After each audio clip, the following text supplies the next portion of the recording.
everyone and welcome back to my YouTube channel. My name is Katrin and I make videos about fitness, nutrition, healthy lifestyle, wellness for busy women. No matter if you're a full-time corporate employee, if you're a busy mom, if you're a student, whatever makes you a busy woman, I'm happy that you found my channel. And let's get right into this video. Today I wanted to share with you my 5 biggest learnings about like fitness, health and nutrition from 2024. So this is not even going to be like some big advice like do this, do that, but I rather just wanted to share with you what I personally learned this year.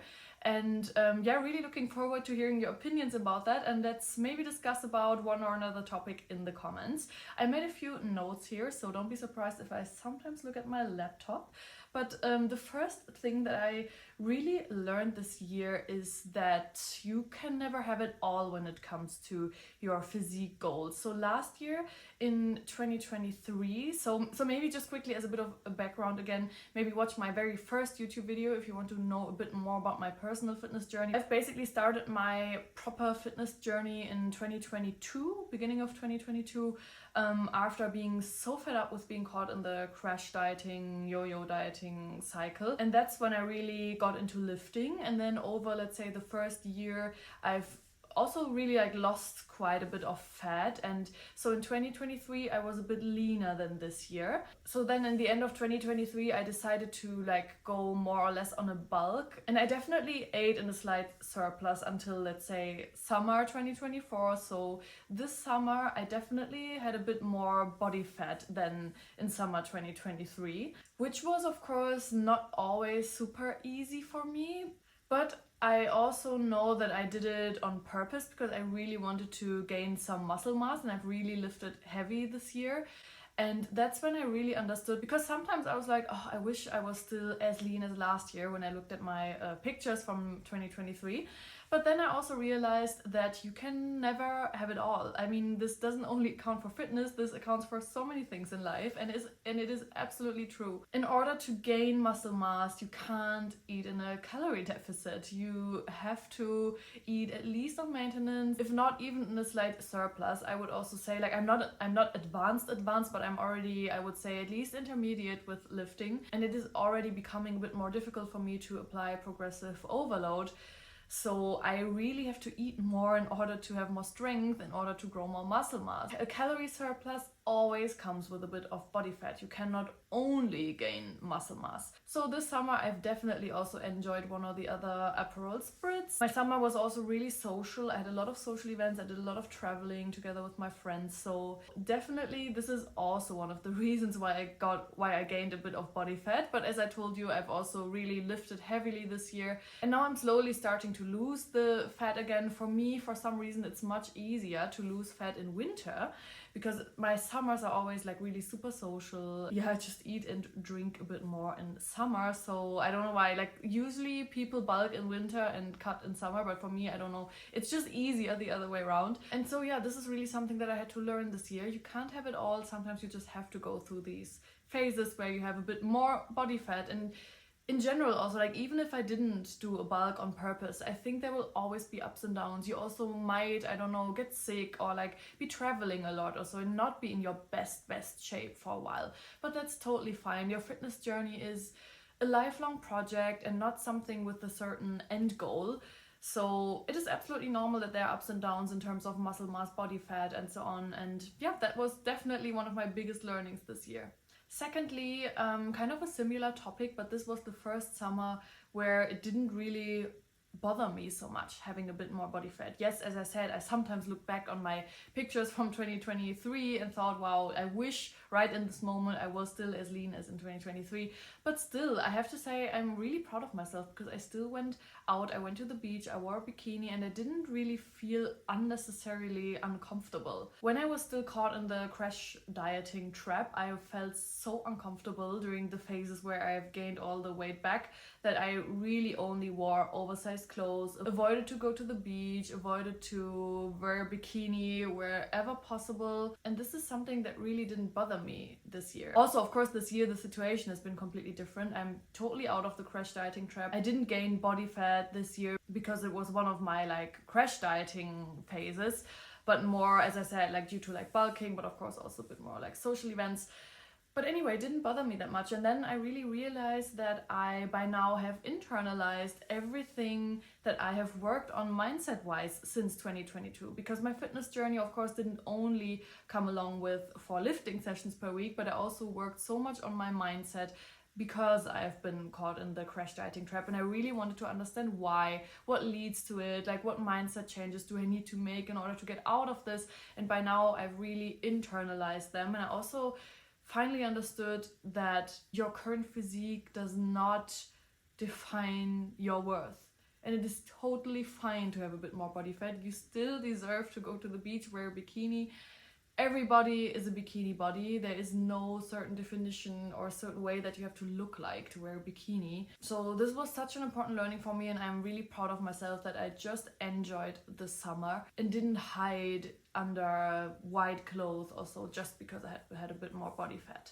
Maybe summary of this: mindset shifts take time. You really have to work on your mindset, and it doesn't happen overnight that you're suddenly confident and have healed all of your relation with food and fitness. It takes time, but it is possible, and I'm really happy for myself that I finally internalized it. Then also maybe the third point, this year was actually the first time since beginning of 2022 when I properly started weightlifting that my gym routine became a bit boring for me. And I was a bit surprised in the beginning. I was like, oh my god, no, what if lifting becomes super boring for me now? What do I do now? But then I understood that I just have to switch up my gym routine a bit. So for example, in summer, I switched one lifting session with a functional training session, which was super fun for a change. I also implemented more outdoor runs. So I also started to implement more cardio again into my life. So instead of like 4 heavy lifting sessions, I did like 3 lifting sessions, 1 functional training session, maybe 1 run per week when the weather was nice. So this was really cool to just have a change. And although it is super important to like stick especially to those like compound movements, it is absolutely fine to switch your gym routine from time to time. Of course, you shouldn't change it every second week. That would not be good. I would say stick to your routine at least for like 8 to 12 weeks. But then if you feel bored, you are absolutely allowed to switch things up, because in the end, fitness still needs to be fun for you, right? If you don't enjoy going to the gym anymore, if you don't enjoy your lifting sessions, your cardio sessions or whatever, then you won't be able to stick to them in long term. So whenever you get bored after a while, just switch things up. It's totally fine. Right now, actually, I switched back to just 4 heavy lifting sessions per week. I switched up a few like exercises that I didn't like that much anymore for others, so that I have at least a bit of a change as well. And I really feel like I have a specific winter 2024-2025 plan. But basically still most of the movements like hip thrusts, leg press and so on that I've done since the beginning of 2022, they're still in my plan. And I think I just really needed this switch this summer that has really helped me liking my own gym routine again. And in addition, for example, right now, because it's winter and it's super cold outside and I don't really like going running outside anymore, my gym also offers these like HIIT classes that I go to sometimes, just to also have some cardio in my life and just do something different from time to time. So just if you're feeling a bit bored, look into your routine that you are currently following and see where you can implement some changes to enjoy your routine more again. The fourth learning that I also really had this year, that it is absolutely true that your brain gets more and more into this autopilot mode the stricter you follow your routine. So for example, in the beginning in 2022, it was really, really difficult for me to get out of bed in the morning and go to the gym. Every time it was, for example, cold outside or so, I woke up in the morning, I was like, oh, I don't want to go. But even on the days when I didn't feel motivated, I showed up for myself. Okay, maybe not 100% of the time. Sometimes when I just couldn't sleep at all, or so I slept in, or obviously when I was sick or so, then definitely please don't go to the gym if you're sick. But on the days where I just felt lazy, I really tried to show up for myself and got up anyway and went to the gym.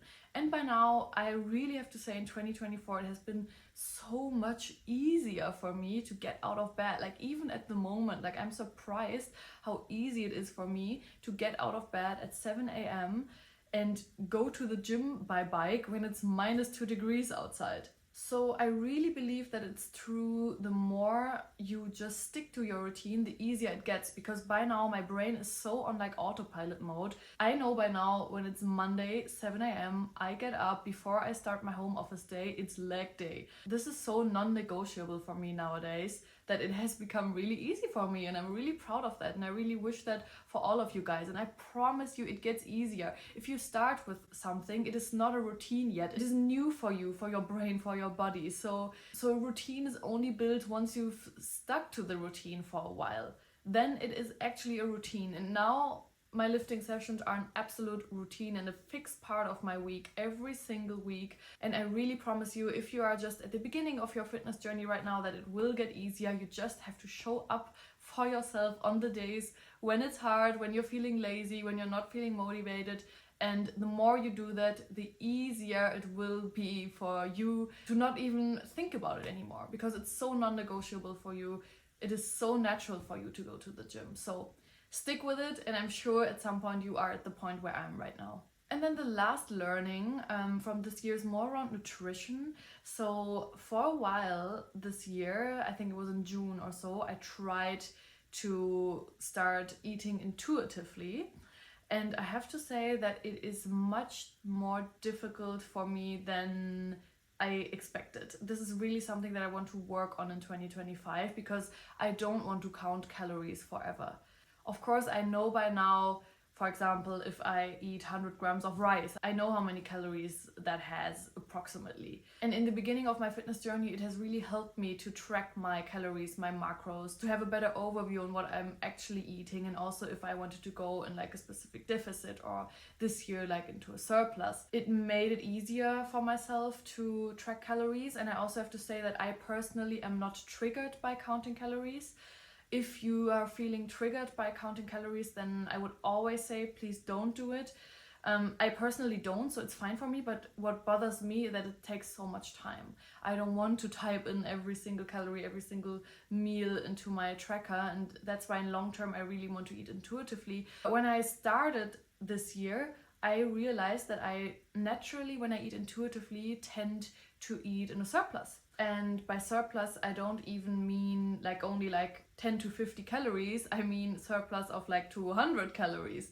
So that was an interesting learning. For me, in general, it is super easy to get calories in. For me, bulking is much easier than cutting, because naturally I just tend to eat more. And this is something that I really have to consider when eating intuitively, or when like trying to get on this journey of eating intuitively. I just realized that this year, because I suddenly like really quickly gained some weight when I try to eat intuitively, and that's when I just started like just tracking again what I'm actually eating.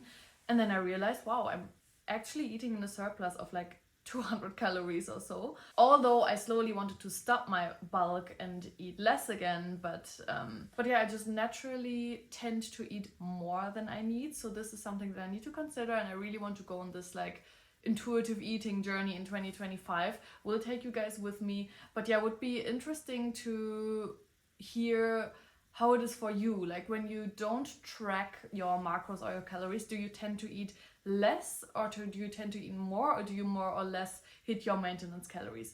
Let me know in the comments. Would be interesting. Definitely was a learning for me this year.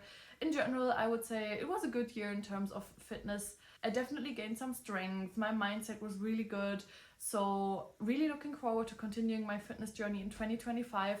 Please also share with me your biggest fitness learnings this year. Let's discuss about it in the comments, and then let's also connect on Instagram and TikTok. Especially on Instagram, I'm almost posting every day. So my name is Fit with Katrin there as well, and really looking forward to seeing you in my next video. Bye bye!